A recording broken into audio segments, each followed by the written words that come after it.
Okay, so this past weekend I was at the beach. My friend invited me to the beach, and so we were out there with our families and everything. Had a good time.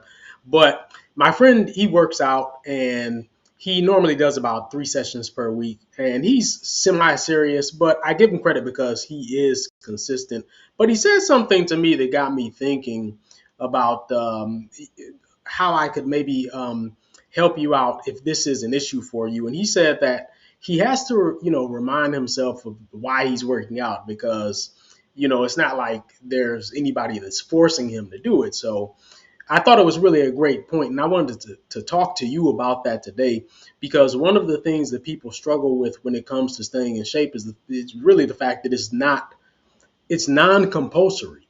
Nobody is forcing you to stay in shape, which means that you have to have your own really good reasons to keep doing it and doing it and doing it in perpetuity, lest you just start doing it and then, give up after not much time has passed, which is what happens to a lot of people. So we're going to talk about this today. I want you to stick around. It's not going to be a complex discussion by any means, but it probably is going to just be helpful and maybe give you some good reasons to just keep yourself in shape and keep going and just never give up. Okay, so I am Mark Johnson, the founder of Bounce Pep, bringing you a fit and flourishing future, and I am also the youngest son of Bill Johnson. I would advise you, I would encourage you, I would ask you to go ahead and become a subscriber because I do drop these nuggets every once in a while, and sometimes you're going to pick up something that resonates with you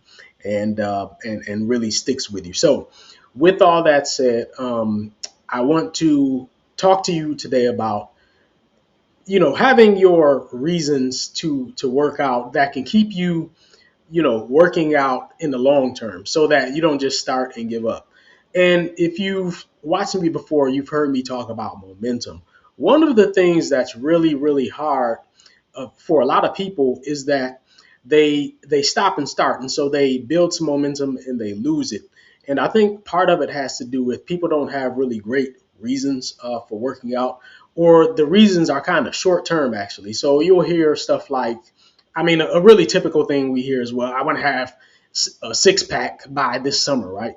So that I can go to the beach or go to the pool and show off my new six pack.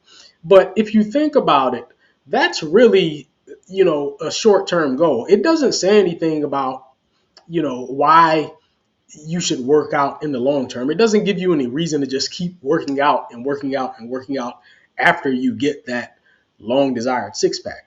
Now, it's not to say that you're guaranteed not to continue working out. I'm just saying that that's not to say something like, I just want a six pack so that I can go to the beach this coming summer.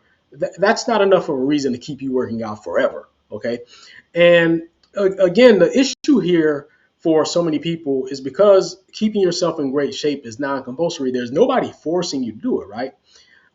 If you don't have a great reason to just keep doing it forever, it's very, very easy to give up. And excuses are very easy to find when it comes to working out. People will say, well, I don't have time. People will say, oh, well, I'm a little bit busy right now. People will say, oh, well, I don't have the money to do it. People will say, oh, the gym is, I don't have one in the neighborhood close to me. And so it's not as easily accessible. People will find all kinds of reasons not to work out, and that's easy to do.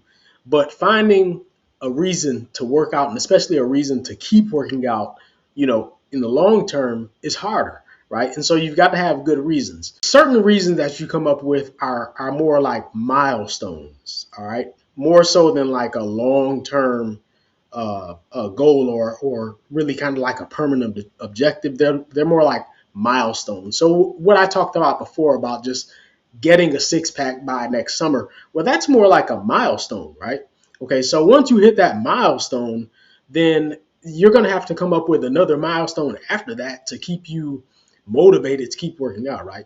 So you don't want to just rely on milestones. You want to have a good long-term goal that can keep you committed, forever. I focus on vitality. So vitality is a feeling of robustness and a feeling of good health, but it's manifested in productive activity and it's manifested in actual physical robustness. So it's not just an amorphous concept. When we talk about vitality, it manifests itself in actual productivity. You become a more productive person because you're more physically and mentally capable due to the fact that you're working out all of the time, right? So this is what I focus on, is just my vitality. I want to be able to move when I want to move. I want to be in good health. I don't want to have to be showing up at the hospital and asking for medicine and treatment for this ailment or that sickness or this disease.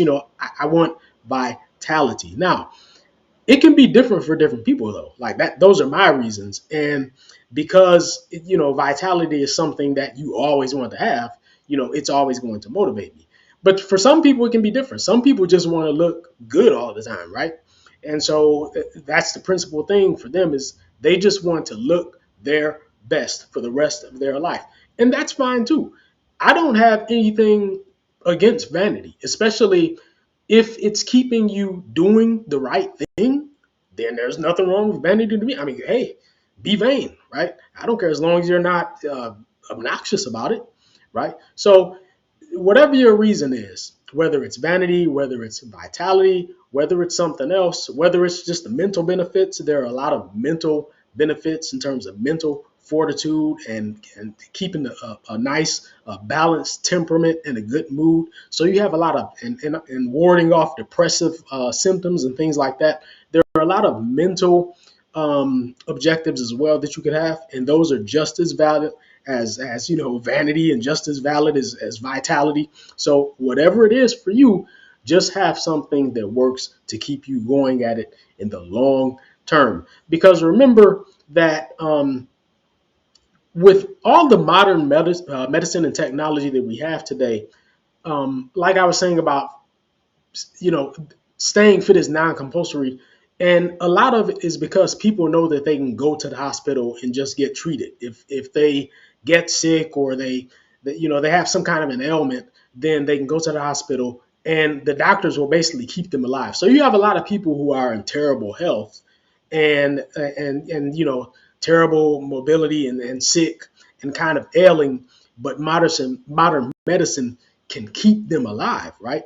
So in that sense, it makes working out and staying fit less of a priority for a lot of people because they know they can just rely on the medical system. It doesn't necessarily mean that they have a great quality of life, right? A lot of times people's quality of life suffers because their fitness is just like terrible.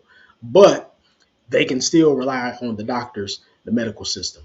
But we don't want to do that, do we? Right? We want to stay out of the hospital and off of medications and off of treatments for as long as we possibly can. And we can do that by eating well and staying fit. All right. So find your long term reasons. Long term. All right. Milestones are great, but whatever your long term reason is, figure that out, latch on to it, and stick with it. Okay. That's my message for you today. All right. I want you to take this with you. I will talk to you next time. Again, subscribe if you have not subscribed, because you're going to hear from me again in the future. All right. So, again, take this with you. I will talk to you next time.